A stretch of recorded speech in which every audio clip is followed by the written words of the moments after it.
Hello, hello, hello, peeps. Happy Saturday. Happy Saturday. I hope you all are having a lovely weekend, a relaxing weekend.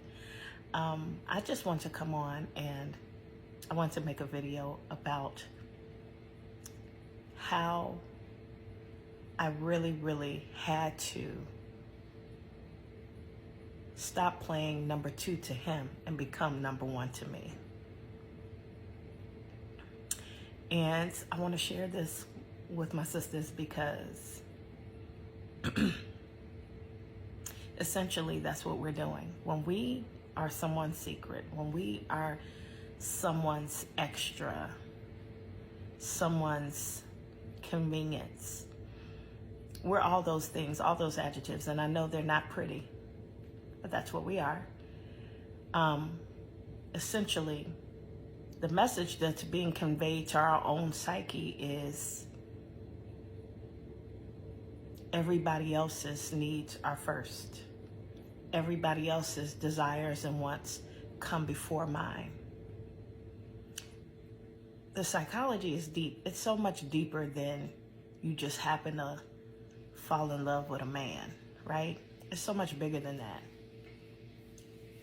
I find, and I'm no psychologist here, but I find that women who accept being the other woman often play it small, and they often accept being last in their own life and the lives of the people around them. So not just this man. It spills over, that mentality spills over into other areas, at work, with your friends, with your family. It's okay to put me last. It's okay to fit me in whenever you got time. When women tell me I stay because I love him, what I really hear is that you stay because you don't love you enough. It's not that you love him so much, it's that you don't love you enough to know that you're a treasure, that you're a jewel, that you're the apple of your Father's eye. You don't love you enough, and you haven't accepted that truth. Because if you did, you wouldn't be doing that. You wouldn't allow anybody to convince you that they're leaving somebody else to be with you. In fact, you wouldn't even want that. That wouldn't be a part of your desire. See, when you love you, when you really love you for real, and I don't mean love you by getting your hair done and your nails done, because we think self-love. We have a toxic perspective in Western culture. We have a toxic perspective on self-love and self-care. We're busy making the outside look pretty while the inside is drowning. In here, we're drowning in here, right? So when you say you love him so much that you stay and accept being last on his list of things to do, it really says you don't love you enough. When I accepted that and I looked at it for what it really truly was, that's when things began to shift for me. That's when I decided to go no contact. That's when I decided to block him on everything. That's when I decided, you know what, enough is enough.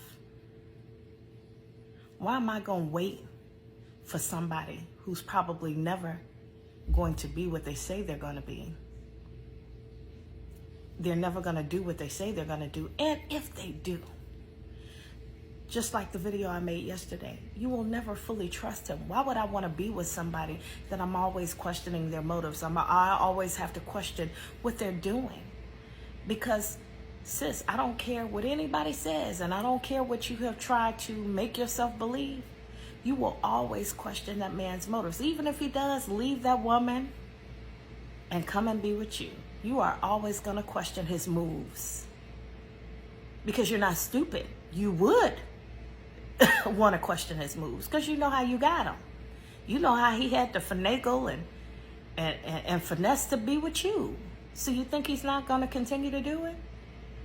You going to take a chance on switching spots with the woman he left? You want that life? See, because the thing is, when you spend time with a man who has a woman at home, you're getting his perspective. You're not getting hers. You're getting his perspective. You're getting his complaints.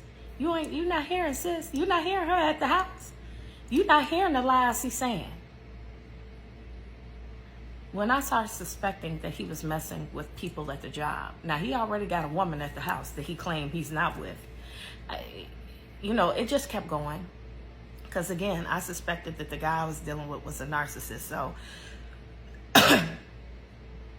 he needed constant supply. And when he started feeling me take my foot off the gas, he got to position himself for the next move, right? And let me just say this. Men do that who are not narcissists, right? Men who like having options, okay? Men who cheat, who like having options, they always keeping their options open. Women too, okay? But I'm on my channel, we talking about men, okay?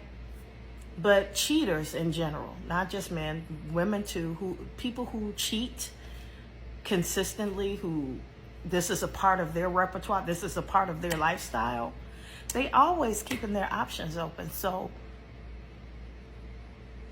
if you're going to be with somebody who's doing that, you might as well be poly or polygamous. At least you'll know. That's what I had to accept. I want a monogamous relationship, so why am I going to be with a cheater? Because even if he leave that woman and we move in together and build this dream that we both conjured up after, having pillow talk after sex. Okay? Let's just keep it, let's keep it a buck, right? I'm always going to be nervous about what he's doing. And that doesn't make me insecure. That just makes me real. I know what I really I'm getting myself into. I see what the man is doing. They'll make you feel like you're insecure. Why are you tripping? I'm here with you. Woo, woo, woo. Dude, I see how you had to get here with me. So, again, we often lead with emotions. We make life decisions. That's what makes women so bitter. That's what makes us get older faster. That's what's causing us to shorten our lifespan, is because we make life decisions based on feelings instead of being strategic. We doing feelings and they playing chess.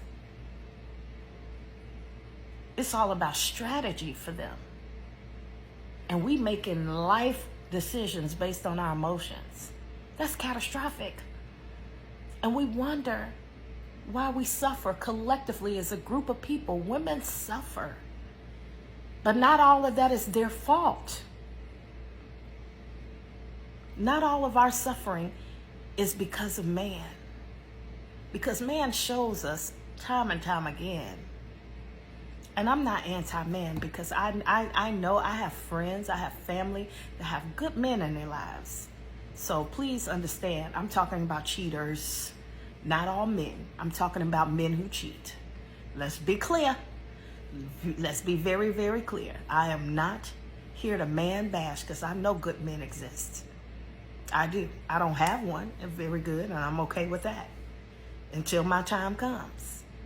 In the meantime, in between time, I'm working on me, and I'm positioning myself for my good man. But a man who is constantly out here cheating, and if he's cheating with you, he's constantly out here cheating, he's going to continue to cheat.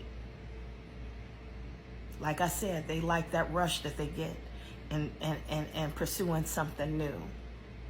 So when you not new no more, guess what? Next. All right, y'all be blessed this Saturday. You heard it from me.